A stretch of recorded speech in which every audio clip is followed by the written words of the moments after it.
Welcome, everybody. We're so glad you're here. We'll just give you a second to get your coffee, get your breakfast, find a seat, welcome in.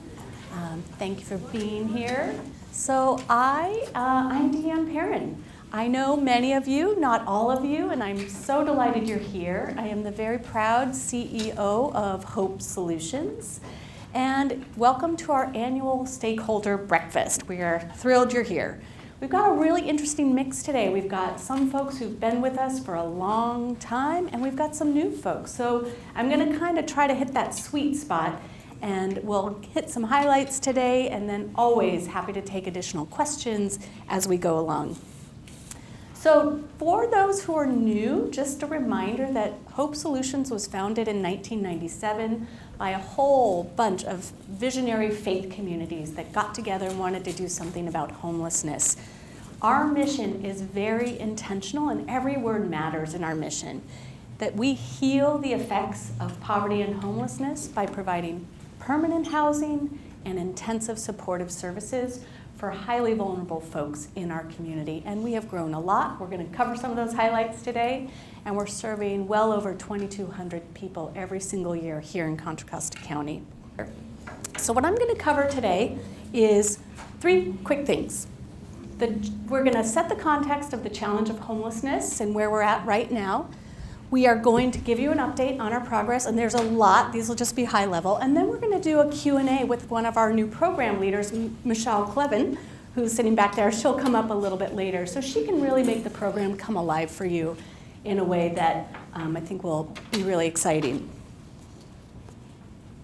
A little bit of statistics to get us started. I promise we won't spend a lot of time here, but I think it is really important to understand the context in which we are operating. There are over 580,000 homeless folks in the United States. We have 160,000 in California, which is about a fifth of the nation's homeless population. And by contrast, we have about a ninth of the overall population in the United States. The most recent annual report that the county produced showed that we have almost 6,800, a little over 6,800 homeless households coming in for resources. That is comprised of over 9,000 human beings. This number makes it look like things have been pretty flat. There's actually been a slight decrease. You know, we always have to look at the context of data. That is sort of good, but a lot of that is due to, during COVID, we shut a lot of resources down. We decompressed was the term, shelters and things like that. So there were kind of fewer access points in some ways for the people who needed them. Some of the micro trends, we've seen a 6% increase in family homelessness and a 7% increase in senior homelessness just in the last couple of years. And seniors in our county are the fastest growing homeless population. So for us to do our work well, to be good stewards of the resources that we're entrusted with, we really have to know who are we serving, and here's some other data points that we understand. 20% of the folks who are coming into the system are fleeing domestic violence.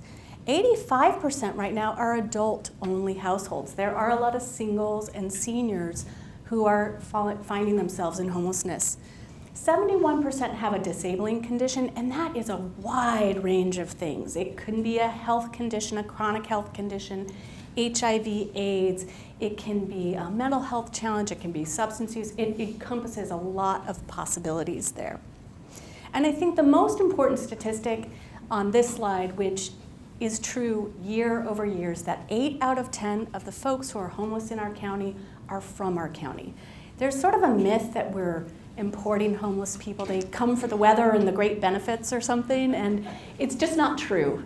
That just isn't true. They are our people, our neighbors, and we are doing our darndest to meet their needs. It's also really important to understand the racial dynamic of homelessness, that housing inequity is racial inequity. We see a direct through line from systemic racism to the housing affordability and homeless situation in our county and across the nation. This is a trend that holds true across the nation. African American and Black residents are disproportionately represented in our homeless population by 4x Native Americans are disproportionately represented by 8X. And as you can see, white citizens are underrepresented in our homeless population. So people ask me all the time, why? Why do we have this? Why do we have so much homelessness in our community? And the real headline answer here is that homelessness is a housing affordability crisis. And that may be, and I'm not being flip, that may sound obvious, but honestly, for many years in the way we approached homelessness, we didn't see it as a housing affordability crisis. We saw it more as something to be managed. And when you think of homelessness as a housing issue, you create different solutions than if you think of homelessness as something to be managed. That leads to things like tents and sleeping bags and food and showers, which are critical, but they don't solve the housing and the homeless problem for the long haul. What this slide is also telling us is that rents in our county have gone up dramatically and consistently over the last many years. You know this. I mean, we all hear, oh, there was a 5% increase, an 8% increase. And that sounds like, oh, okay, that's not that big of a deal. The average rent for a 2-bedroom across the county is almost $2,200 a month. That may not sound like too much, but it's a lot for people. That's a lot. And I was looking at this data going, geez, I bought my house 10 years ago, right? If my mortgage had gone up by 50%, over the last 10 years, we wouldn't be living there either. We would be displaced. Like, there is a huge gap and a huge increase in rents that we're struggling with. And wages simply are not keeping pace with rising rents. In order to pay an affordable rent, HUD, the federal government, has said that an affordable rent is about 30% of your income. You shouldn't have to spend more than 30, maybe 35% of your income on rent. So that means in order to afford the average rent in our county, you have to make over $86,000 a year. That's about a $42 an hour hourly wage. Most of the wages in our county are not meeting that. If you make a minimum wage in Richmond, you are barely getting a little bit over that rent amount and able to pay that rent. So 76% of folks in our county who are low income are paying more than 50% of their income on rent. It's just not sustainable. We have a huge gap. And the people in our program, folks that we're serving, their average incomes are well below $30,000 a year. I mean, there's a huge affordability gap here. We partner a lot with a lot of other providers, with the county. We are deeply embedded in the county's coordinated entry system and continuum of care. The county recently put together this visual, which I'm not going to go through in a lot of detail, but it kind of describes all the various ways that we can address homelessness. And so for folks who are homeless, as you see you go around, there's sort of quick things. There's shelters and transitional housing, and we are starting to play a role there when people come into homelessness. And we'll talk more about this next year as we've got a year under our belt. We're doing what's called rapid exit, trying to get people out of that system as quickly as possible and permanently housed. We do a lot in this stable housing continuum. We're doing permanent housing, rapid rehousing, deep subsidies, everything we can to create permanent housing and supportive services so that is a sustainable outcome for people. And then we're also starting to play on the prevention side of things. And prevention means people are at risk. They may be getting foreclosed on, they may be getting evicted, and we're doing everything we can to keep them housed and keep them from coming into our service system altogether. So this is high level, and we'll share these slides, you can look at it. But I thought this was a really interesting picture because it shows sort of the complexity in all the ways that we're trying to tackle homelessness as a community. So for our programs, at the very highest level, again, we are all about quality, permanent housing, coupled with support services, and we are doing a lot of collaborative leadership and organizing work with our community partners to fundamentally change the system in which we are operating. The secret sauce of our program is our ability to build authentic, transformative relationships with our clients. Homelessness for a lot of folks it is a housing crisis, it's also a crisis of community. For folks to fall into homelessness, lots of people lose their job, lots of people are struggling with mental illness, and homelessness is not the outcome. And that's because they have community resources, they have family, they have places and people who will hold them. And at this point, for most people, their community is in tatters. We're serving the most vulnerable folks in our community. We're serving survivors of domestic violence, veterans, people with HIV/AIDS. We are doing a lot in the homeless youth space. We're expanding our reentry program. People with persistent mental health issues. We are called upon a lot by the county to sort of try to support the people that others don't know what to do with them. We didn't invent this model of permanent housing and support services, but we have been honing it for 2 decades, and we've gotten very, very good at it. And there are no less than 10 national studies that show the cost effectiveness of this model. LA did a study funded by RAND that showed for every dollar invested, they saved $1.20 in social services, police, et cetera. It's not only the right thing to do, but people are getting better outcomes, right? People are living safely, stably, they're in recovery, they're living with dignity. So it is a double bottom line win, if you will. And our results in our program bear that out. Year over year over year, people are maintaining permanent housing, they are thriving, they are achieving health outcomes, they're achieving parenting outcomes, they're maintaining their income. It's the whole package. And our youth. Everyone loves our youth programs. We love our youth programs. This is where we break the intergenerational cycle of poverty and homelessness. We are transforming families day after day by helping our young people with social emotional skill building, closing academic gaps, keeping them in school, helping them graduate and go to college and do all the things that are going to lead them to a life of thriving. So that brings us to this fiscal year. Our annual reports are hot off the presses. I'm glad to see most people grabbed one. There's a lot in there. We encourage you, when you got a minute, to scroll through. There's some great stories. There's data.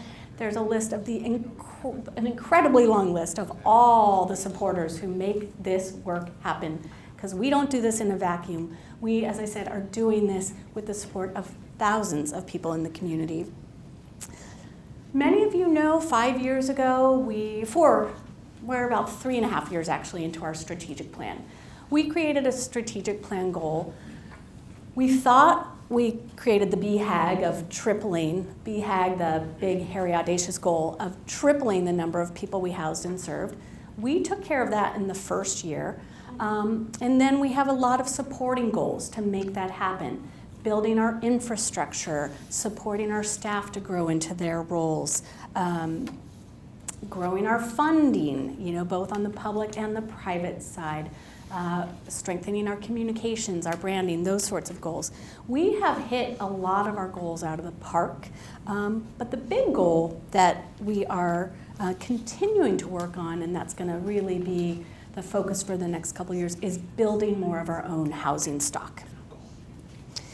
There's been a lot of growth. As you see, we have brought in a lot of new revenue, both on the private side and on the public side.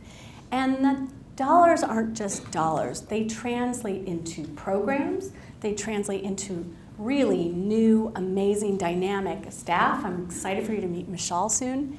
And they translate into people being housed and served and supported. Some of our big highlights this year: we have expanded our probation housing program to add a specific focus on transition-age youth. That program is growing like gangbusters. We've added a really exciting partnership with the Housing Authority of Contra Costa County to operate what's called the continuum of care rental assistance program, where we're providing deep services and support for people who are living in vouchers, with vouchers, making sure that they can sustain and maintain their permanent housing. And Michelle is our leader there, and she'll talk about that soon. We added a really exciting partnership that is funded by HUD with STAND. We have added more housing for victims of domestic violence. Sorry, that's the wrong language. Survivors of domestic violence. And this is something that is annually renewable. It is creating deep resource. We're bringing our expertise in terms of housing search, navigation, property management. They're bringing their expertise with victim advocacy, legal advocacy, et cetera, and it's a perfect partnership that we're really excited to continue growing. And then we've also been brought in by Mercy Housing to operate support services for a 150-unit building that they're rehabbing in Richmond, which is all senior housing. There's 25 units of permanent supportive housing for seniors, and we'll be providing the clinical support services there. So a lot of really exciting developments. Oh, and we launched a new website this year, which is really beautiful. If you haven't seen it, check it out. It's got all these materials on it, and it's just a cleaner, peppier. It really represents us well. We were lagging on that, I would say, and we're in a good place there. And the big thing that we're working on, as I said, is growing our housing capacity. That's a formidable goal for us.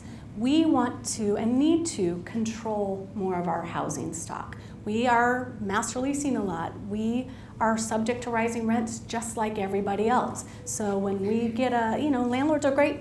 They rent to us, they work with our people, it's great, but we're building their wealth.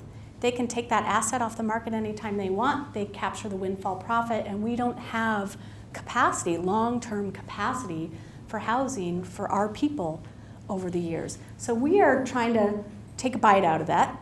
We've set a goal of building or buying 50 units of housing, and we have put a lot of the infrastructure in place this year to make that happen.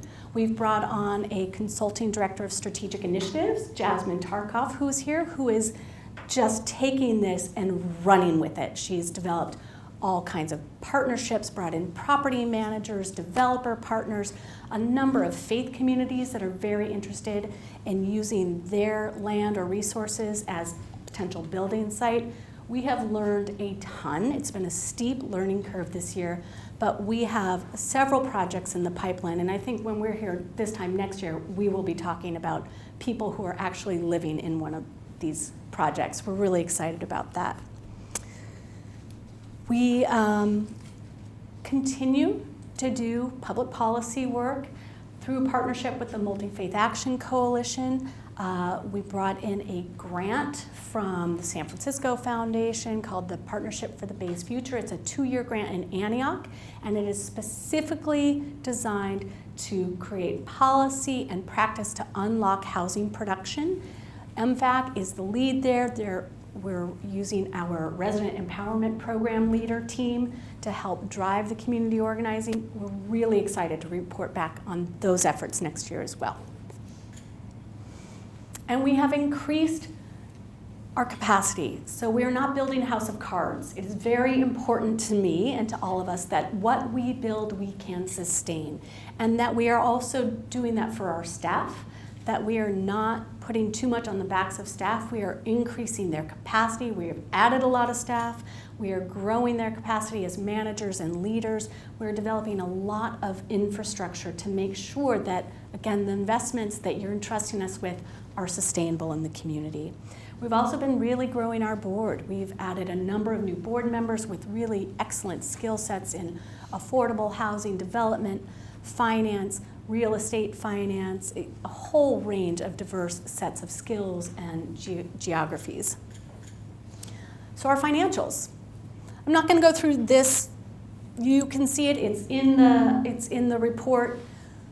Our income continues to grow. We've raised over $10 million last year, and from a variety of sources. The bulk of it is government, but there's a lot of private revenue as well. And we're stewarding those resources very efficiently. 90% of that money is going into direct program, service, and support. We have under 5% admin costs and just a little over 5% fundraising costs. So we are a lean machine. We've always been lean. Here's our income growth over the years, and you can see that the red line is revenue, the yellow line is expenses, the green line is admin. So we have a growing gap in admin. Our director of finance sitting over there, Christina McCarthy, this is her favorite slide. So I was like, hey, are you noticing this? Are you noticing this? We need to keep filling that infrastructure, and we are working on that.